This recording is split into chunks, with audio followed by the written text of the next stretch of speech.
누가복음 11장 함께 살펴보도록 하겠습니다. 누가복음은 인간으로 오신 예수님을 보여주고 있습니다. 그래서 인자의 복음이라고 불려지는데요. 누가복음은 초태생의 제물로 하나님께서 드리신 예수 그리스도를 보여주고 있습니다. 예수님의 첫 장면이 성전에 올라가 초태생의 제물을 요셉과 마리아가 드린 것이고, 마지막 장면이 하나님이 성전에서 예수님을 십자가에서 제물로 드린 것입니다. 그로 인하여 그 뒤에 태어나는 모든 자들이 하나님의 자녀가 되는 권세를 얻게 되는 길을 여시게 된 것이죠. 예수님이 이 땅에 오셔서 죄인들을 부르시고 율법의 매인 자들을 부르십니다. 그래서 이들을 통해서 완전히 새로운 하나님의 나라 복음 공동체를 만들어가게 됩니다. 12명의 제자들을 선택하셔서 이 제자들을 통하여 교회 공동체를 시작하시는데요. 이 교회 공동체는 주는 그리스도시오라는 것을 고백하는 사람들의 무리입니다. 이 교회 공동체의 정체성은 자기를 부인하고 자기 십자가를 지고 따르는 것입니다. 그래서 교회 공동체는 십자가의 공동체다라고 부를 수 있겠습니다. 예수님께서는 십자가를 향하여 십자가를 지기 위해 예루살렘을 향해서 올라가시는 반면, 제자들은 예수님과 함께 가고 있지만 십자가를 생각하지 않고 그 땅에서 부귀영화를 누릴 것을 기대하며 따라가고 있었습니다. 그럼에도 예수님은 그들을 품으시고 예루살렘에 올라가셨고, 예수님이 초태생의 제물로 드려지시며 부족한 제자들이지만, 그리고 부족한 우리들이지만 하나님의 자녀가 되는 길을 여셨습니다.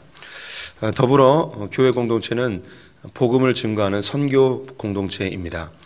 하나님은 연약하고 부족한 하나님의 백성들, 우리들을 통하여 이 위대한 하나님의 복음을 전파케 하는 이 선교 공동체로 부르셨습니다.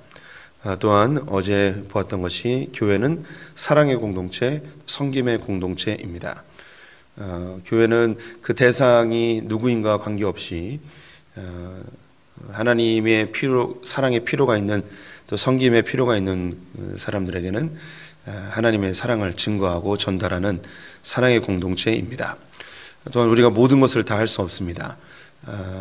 몇 가지만 하여도 괜찮고 그 중에 한 가지에만 집중해도 괜찮다고 주님이 이야기하셨습니다.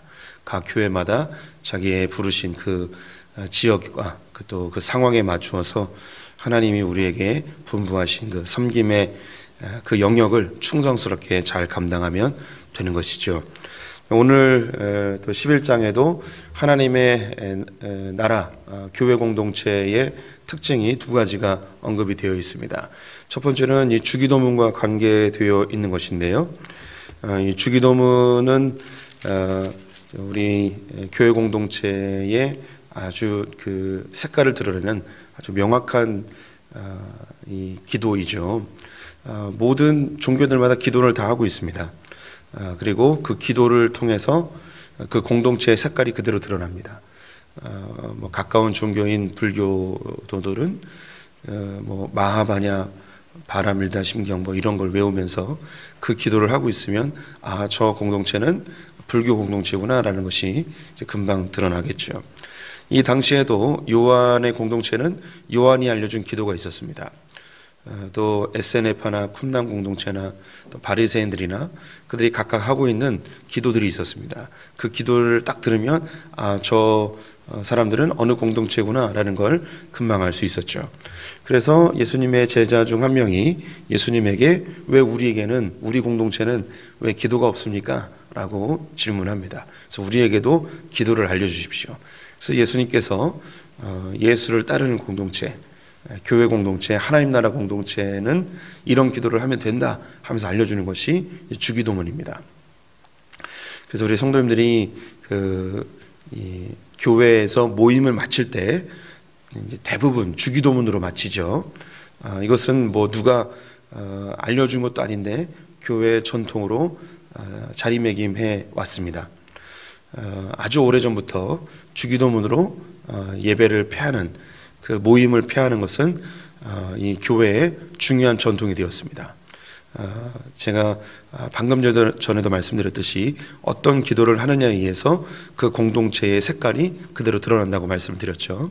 그래서 교회 공동체가 주기도문으로 마친다는 것은 이 공동체의 색깔이 그대로 드러나는 거예요. 즉 예수님의 제자들의 모임이라는 것을 단번에 보여주는 것이죠. 그래서 우리 성도님들이 모임을 할 때 주기도문으로 마치는 것은 우리 모임은 예수님의 제자들의 모임입니다. 우리 모임은 예수님의 교회 공동체입니다. 라는 것을 드러내는 것이죠. 우리가 보통 기도할 때 하나님 나의 기도를 들어주세요. 내 기도 제목은 이런 것입니다. 이렇게 기도하지 않습니까? 그런데 예수님께서 알려주신 이 기도는 나가 들어있지 않습니다. 우리가 들어있어요. 그래서 우리에게 일용할 양식을 우리가 죄를 지었을 때 우리를 시험에 들게 하지 마옵소서 하며 우리라는 말을 사용하고 있습니다. 그래서 이 기도는 나 혼자 하는 기도가 아니에요. 공동체가 함께 기도하는 것입니다. 공동체의 기도예요. 그리고 이 기도는 주님이 우리에게 알려주신 기도의 모범입니다. 그래서 우리의 기도는 나의 필요를 구하는 기도도 당연히 있어야겠지만 이 믿음의 공동체, 교회 공동체, 우리가 마땅히 구해야 될 기도의 제목들을 하나님께 아뢰어야 합니다. 그래서 다른 모든 타 종교들은 자기 중심적인, 자기 수양적인 그런 기도를 하게 됩니다. 그래서 모든 기도가 나 중심적인 기도예요. 그런데 기독교는 이 나 중심적인 기도를 완전히 파괴하도록 요구하고 있습니다. 그래서 우리의 기도, 그래서 교회 공동체가 나가야 될 방향, 우리 공동체가 추구해야 될 기도의 제목, 그래서 우리를 굉장히 중요하게 생각합니다. 근데 왜 우리냐? 이게 또 중요하죠. 왜 우리가 되느냐? 그것은 우리의 아버지는 같은 분이기 때문입니다. 우리의 아버지 하나님이 우리에게 다 아버지시기 때문에 우리는 다 가족이 되어져요. 그래서 오늘 이 보여주는 이 주기도문의 이 기도의 내용의 가장 중요한 교회 공동체의 특징은 뭐냐면 가족 공동체라는 겁니다. 그래서 9절부터 13절까지 내용을 제가 읽어드리겠습니다. 내가 또 너희에게 이르노니 구하라 그러면 너희에게 주실 것이요 찾으라 그러면 찾아낼 것이요 문을 두드리라 그러면 너희에게 열릴 것이니 구하는 이마다 받을 것이요 찾는 이는 찾아낼 것이요 두드리는 이에게는 열릴 것이니라. 너희 중에 아버지 된 자로서 누가 아들이 생선을 달라 하는데 생선 대신에 뱀을 주며 알을 달라 하는데 정갈을 주겠느냐. 너희가 악할지라도 좋은 것을 자식에게 줄 줄 알거든 하물며 너희 하늘 아버지께서 구하는 자에게 성령을 주시지 않겠느냐. 그래서 너희 하늘 아버지, 그래서 이 아버지는 한 분이세요. 그런데 우리라고 되어 있습니다. 그래서 다 우리는 형제 자매인 거죠. 가족이 되는 거예요. 우리의 아버지가 자녀된 우리들에게 가장 좋은 것으로 주시겠다는 것이죠. 이것은 그 누가복음에서 보여주는 중요한 메시지이기도 하죠. 예수님이 초태생의 제물이 되었고 그분이 큰형님이 되어서 그 이후에 예수를 하나님께로 나아가는 자는 다 하나님의 자녀가 되어지는 은혜를 얻게 되어집니다. 그 중간에 한밤중에 찾아온 벗에 대한 이야기가 나옵니다. 그래서 다 자녀들도 잠들었고 한밤중이고 나가서 이 떡을 달라 하는 그 친구에게 떡덩이를 너무너무 주고 싶지 않은, 귀찮은데 어쩔 수 없이 주게 되는 그 장면이 나옵니다. 이것은 이 이스라엘 사회 또 고대 사회에서 중요하게 생각하는 이 명예에 대한 이야기입니다. 그래서 동네에서 나그네나 친구가 먹을 것을 원했을 때에 이걸 주지 않으면 그 사람이 명예가 훼손되는 거예요. 명예가 굉장히 중요한 시대였습니다.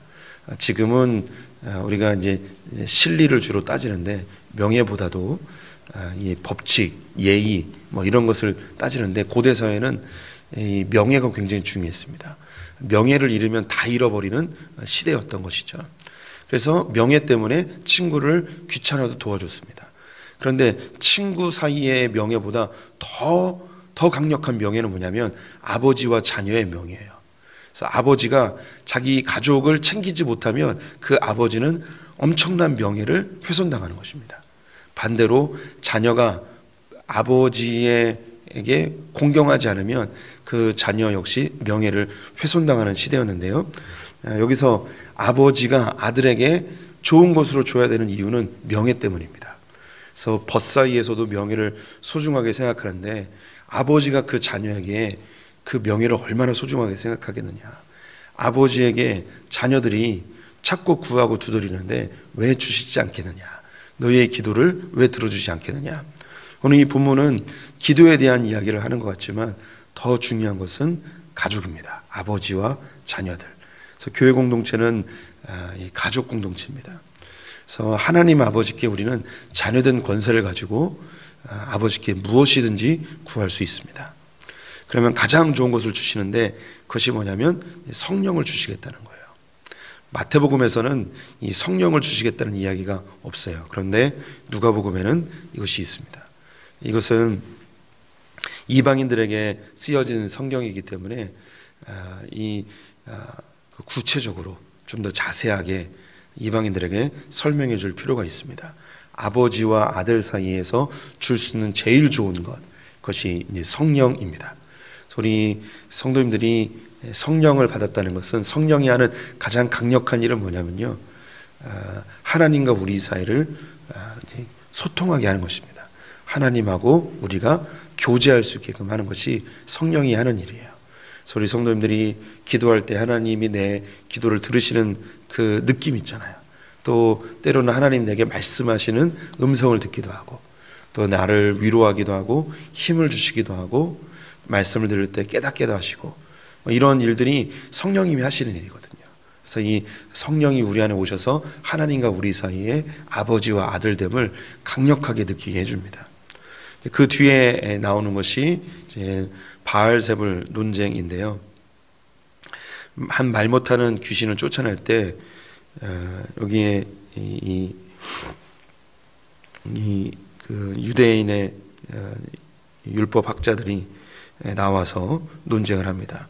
이 사람이 귀신을 힘입어서 이 귀신을 쫓아내고 있다. 바알세불을 힘입어 쫓아내고 있다. 이 바알세불은 귀신의 왕입니다. 파리 대왕이라고 직접적으로 해석할 수 있는데요. 그랬더니 예수님께서 하시는 이야기 중에 오늘 중요한 게 20절에 있습니다. 그러나 내가 만일 하나님의 손을 힘입어 귀신을 쫓아낸다면 하나님의 나라가 이미 너희에게 임하였느니라.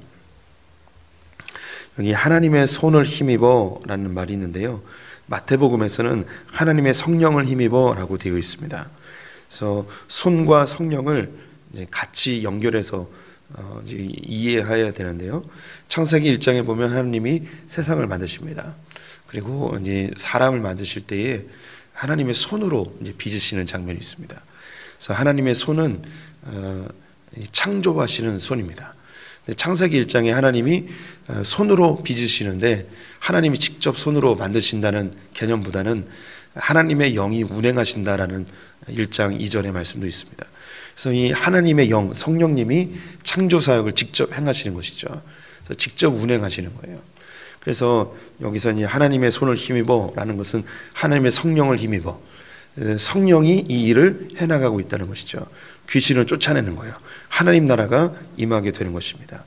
우리가 성령이 우리 안에 임하게 되어지면 우리 안에서 성령님이 하시는 그 일이 뭐냐면 우리 안에 있는 이 귀신의 영역들, 어둠의 세력들, 이걸 쫓아냅니다. 악한 영들을 쫓아내고 우리가 하나님의 나라가 되어지는 것이죠. 그래서 성령이 우리 안에 임하심으로 우리 안에 있는 이 악한 세력들, 귀신의 영역들이 하나하나 다 쫓겨나가게 되어집니다. 그런데 이 쫓겨나갔던 귀신들이 우리 안에 잘 청소되었을 때 다시 들어올 수도 있는데 28절 말씀에 예수께서 이르시되 오히려 하나님의 말씀을 듣고 지키는 자가 복이 있느니라 하시니라. 그래서 우리가 이 성령님이 오셔서 우리 안에 있는 어둠의 세력들이 물러간 이후에 말씀으로 잘 무장되지 아니하면 다시 귀신들이 들어오게 되어지고 더 악하게 되어짐을 이야기하고 있습니다. 이 부분에서는 교회가 갖고 있는 중요한 공동체성이 무엇인가? 말씀 공동체입니다. 우리가 그 말씀으로 무장되어지지 않으면 악한 영들이 우리 안에 또다시 들어옵니다. 하나님을 나의 아버지라고 부르게 되어지는 순간 우리는 성령님이 이미 우리 안에 임하게 돼요. 그러면 우리 안에 이 악한 영들, 악한 세력, 귀신의 영역들이 물러가게 되어집니다. 그런데 귀신들은 다시 우리에게 틈탈 수 있어요. 다시 귀신화 되어지는 것이죠. 그래서 말씀으로 무장되어지는 공동체가 되어야 합니다. 여기서 이제 그 귀신이 우리 안에 다시 들어온다 하니 우리 성도님들이 나게 귀신 들리는 거 아닌가 막 이런 생각을 하실 수 있는데, 여기서 이야기하는 이 귀신은 그 귀신 들림의 영역과는 좀 다르게 우리 안에 있는 이 죄성들, 또 중독의 현상들, 또 우상을 섬기고자 하는 것들, 이런 그 우리의 이 귀신화 되어지는, 이 귀신 들리는 게 아니고요, 귀신에 의해서 장악되어지는, 사단에 의해서 정복되어지는 이런 개념입니다. 그래서 아주 쉬운 예를 들자면, 예수를 믿었는데 예수를 믿고 말씀으로 잘 연단되지 않으면 이 사람이 교회 밖을 떠나서 이전보다 더 악한 짓을 하는 거예요. 교회를 욕하고 교회를 비난하고 예수 믿는 사람들을 오히려 저주하고 이런 일들을 하게 되죠. 또 예전에는 예수 믿기 전보다 더 음란한 죄를 짓고 더 하나님 앞에 적극적으로 죄를 짓는 행위들을 하는 그런 모습으로 보시면 되겠습니다. 7 귀신을 가지고 들어온다는 것은 7마리 귀신을 데려온다는 그 의미를 생각하지 마시고 더 악해지는, 더 심각하게 죄를 짓게 되는 그런 상태로 이해하시면 되겠습니다. 그래서 오늘 교회 공동체의 특징 2가지 더 말씀드렸습니다. 하나는 교회 공동체는 하나님을 아버지로 섬기는 가족 공동체입니다. 또 말씀으로 무장되어져야 되는 말씀 공동체임을 보았습니다. 우리 성도님들이 하늘 아버지를, 하나님을 나의 아버지로 고백하는 이 멋진 이 권세를 누리셨으면 좋겠습니다. 하나님은 우리에게 이미 성령을 주셔서 하나님의 자녀로 인치셨습니다. 그런데 이것을 잘 간직하기 위해서는 말씀으로 무장되셔야 됩니다. 그래서 하나님을 아버지라 부르시고 말씀으로 무장되시는 성도님 되시기를 축원드립니다. 기도하겠습니다.